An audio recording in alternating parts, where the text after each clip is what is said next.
So hello students, kinetic energy, kinetic theory of gases, ये series हम लोग ने स्टार्ट की थी। थंबनेल में आपने टॉपिक देखा रहेगा। आज हम लोग को स्टडी करना है काइनेटिक एनर्जी ऑफ गैसेस के बारे में।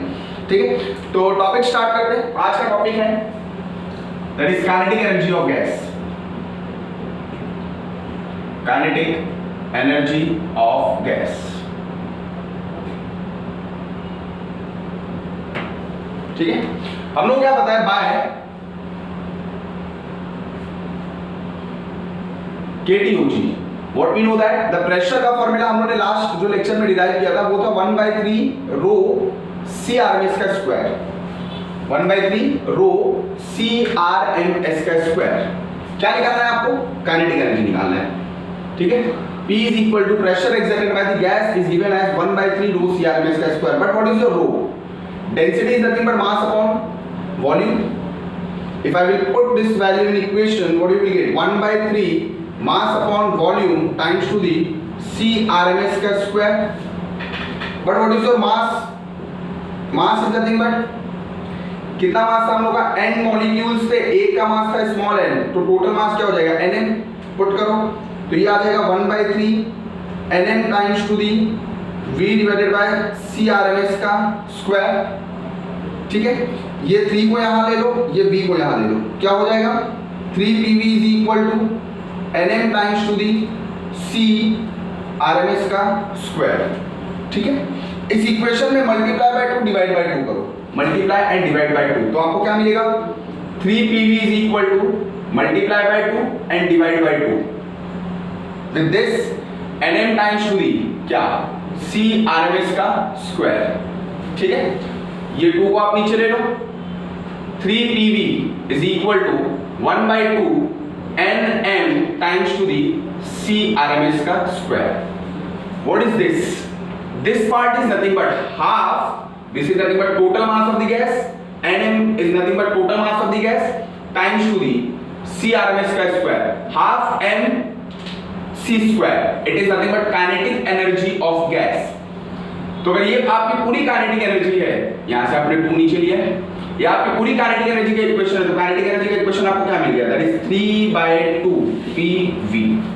ये आपका इक्वेशन आ गया, ये आपको याद रखना है।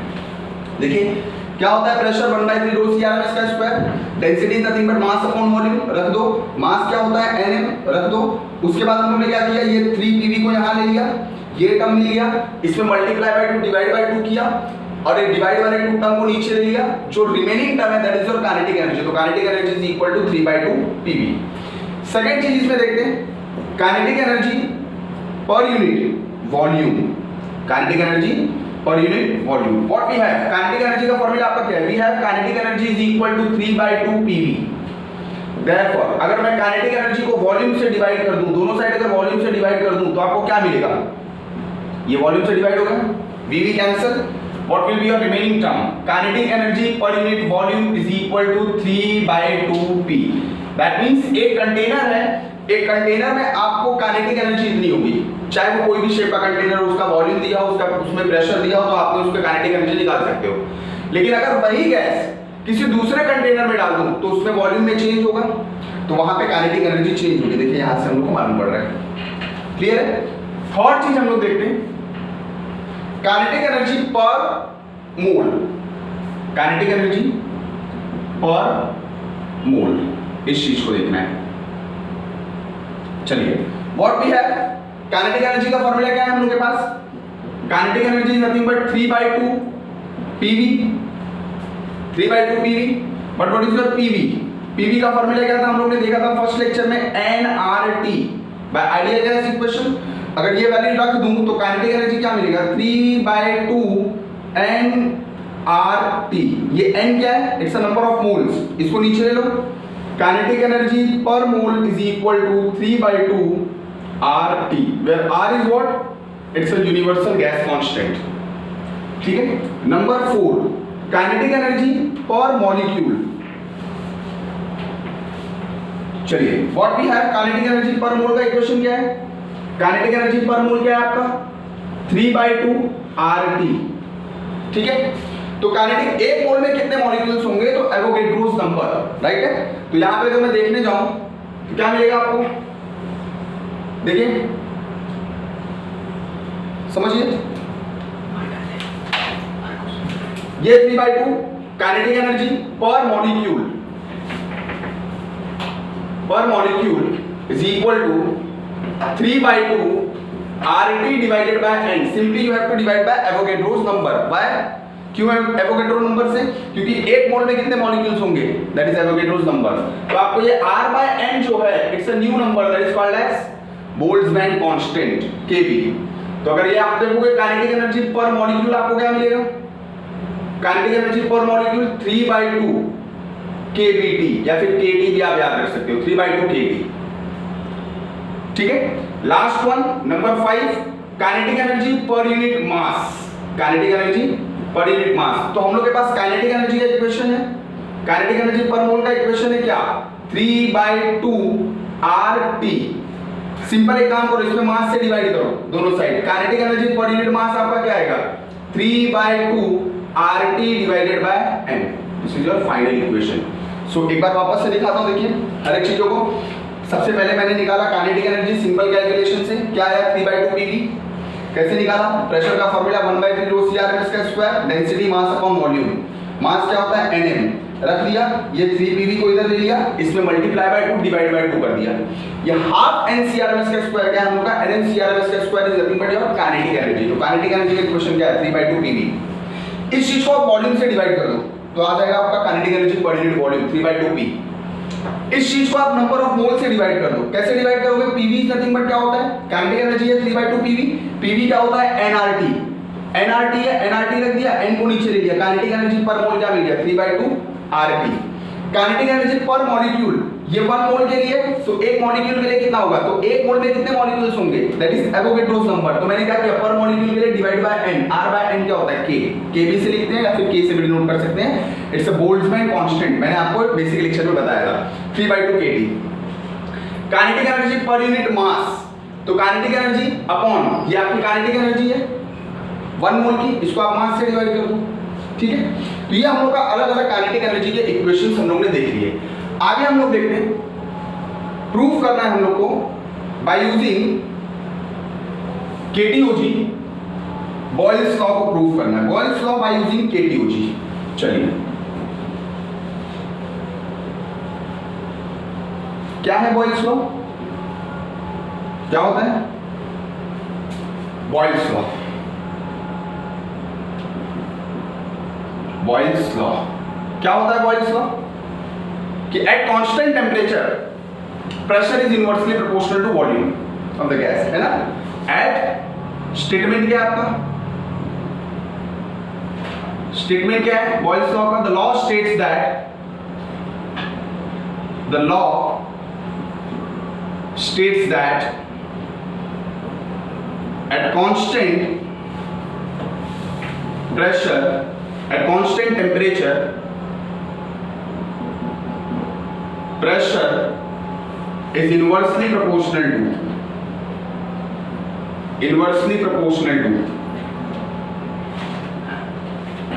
to volume of gas.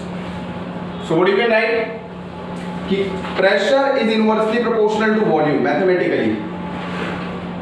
mathematically what you can write, pressure is inversely proportional to volume। बेटा ऐसा कब होगा, at constant temperature पे ये बात होगी।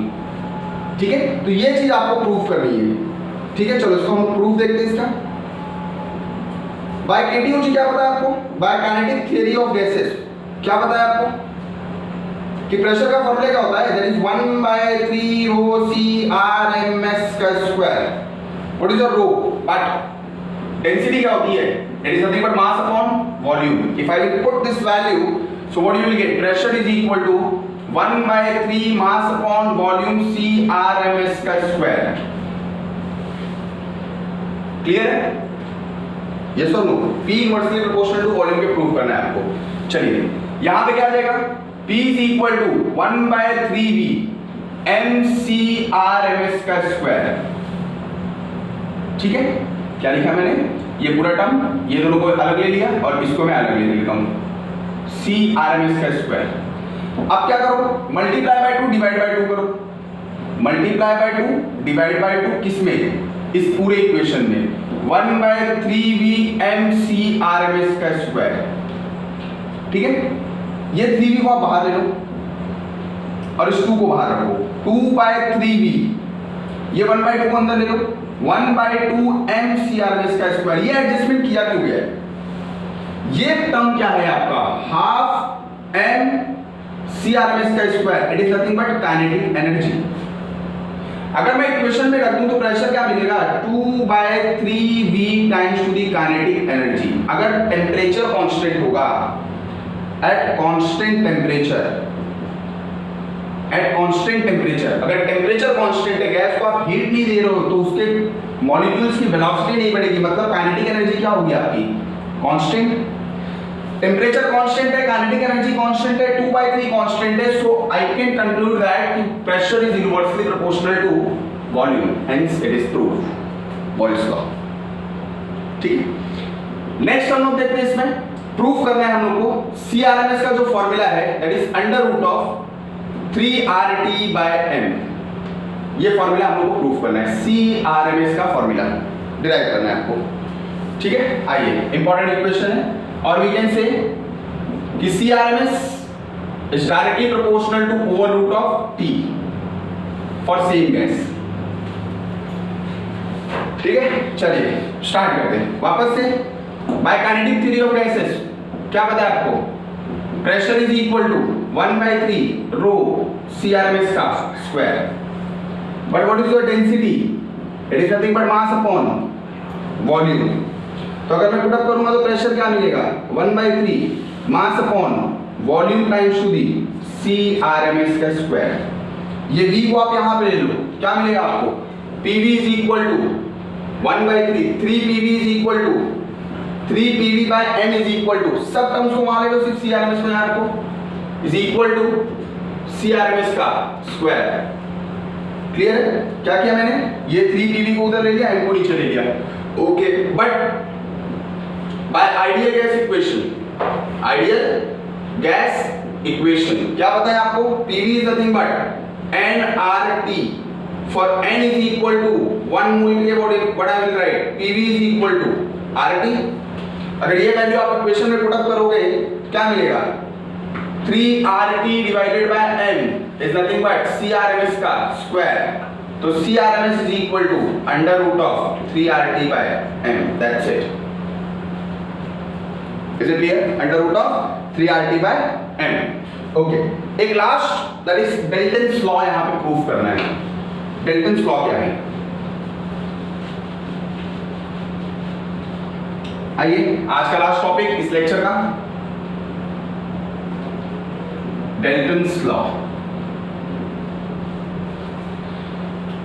अगर एक कंटेनर ले लेता हूं, उसमें एक नहीं बहुत सारी गैसेस हैं, तो सबका प्रेशर, टोटल प्रेशर कितना होगा जो हर एक गैस अपना इंडिविजुअल प्रेशर अप्लाई कर रही है सबके एडिशन के इक्वल। ये सॉल्व।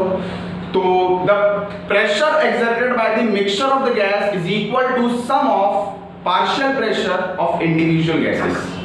ठीक है, तो क्या है हम लोग का Dalton's law? The law states that pressure exerted by mixture of gas is equal to sum of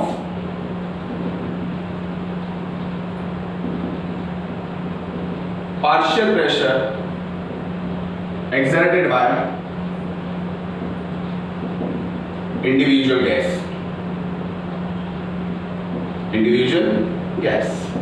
That means मान लिया कोई कंटेनर में बहुत सारी गैस है, पहले का प्रेशर P1 है, दूसरे का प्रेशर P2 है, तीसरे का प्रेशर P3 है, चौथे का प्रेशर P4 है, ऐसे करते करते प्रेशर N वाली गैस तक है। तो ये हम लोग का डेल्टन्स लॉ है। ठीक है, but what we know, PV is equal to nRT। ठीक है, पहले वाली गैस का मान लिया नंबर ऑफ मोल N1 होगा, तो यहां से P आपको क्या मिलेगा? nRT divided by V। Container same है, एक ही कंटेनर की आप बात कर रहे हो, तो क्या हर एक गैस के लिए R सेम होगा? यस, आप कोई हीट नहीं दे रहे हो यहाँ पे इस कंटेनर को, तो वहां पे टेम्परेचर क्या है हर एक गैस के लिए सेम होगा। क्या वॉल्यूम जिसमें बंद है कंटेनर, क्या उसका वॉल्यूम कांस्टेंट है? क्या इसी कंटेनर की आप बात कर रहे हो? इसी कंटेनर में हाइड्रोजन भी है, ऑक्सीजन भी है, नाइट्रोजन भी है, हर एक गैस है, तो सबका वॉल्यूम कांस्टेंट है। लेकिन हो सकता है कि जो नंबर ऑफ हाइड्रोजन हो वो अलग हो, नंबर ऑफ ऑक्सीजन अलग हो। That means n is different for each and every gas, but R, T and V they are same because we are talking about same container, right? So what I can write, total pressure क्या होगा, पहले का क्या होगा, N1 RT divided by V plus N2 RT divided by V up to nRT divided by V। सो ये हम लोग का total pressure of the gas होगा which is given by Dalton's law। सो इस लेक्चर में हम लोग ने बेसिकली काइनेटिक एनर्जी के इक्वेशंस देखे जो कि न्यूमेरिकल्स में बहुत ज्यादा इंपॉर्टेंट होंगे। इसके अलावा हम लोग ने Dalton's law देखा, CRMS का सबसे इंपॉर्टेंट फॉर्मूला देखा जो कि न्यूमेरिकल्स में मैं बहुत ज्यादा यूज करने वाला हूं, √3RT/n। This you have to remember, okay. तो नेक्स्ट लेक्चर में हम लोग डिस्कस करेंगे इस चैप्टर का आखिरी part, that is degree of freedom and specific heat capacity of different gases, and after that we will discuss all the text book numericals, okay. तो अगर आपको कोई भी चीज अगर नहीं समझ में आई है, अगर या फिर आपके पास इस लेक्चर का अगर आपके पास कोई कंटेंट नहीं है, रिटन कंटेंट, तो प्लीज मुझे मैसेज करिए जिससे मैं आपको इसके कंटेंट प्रोवाइड कर सकूं, ठीक है। Thank you very much.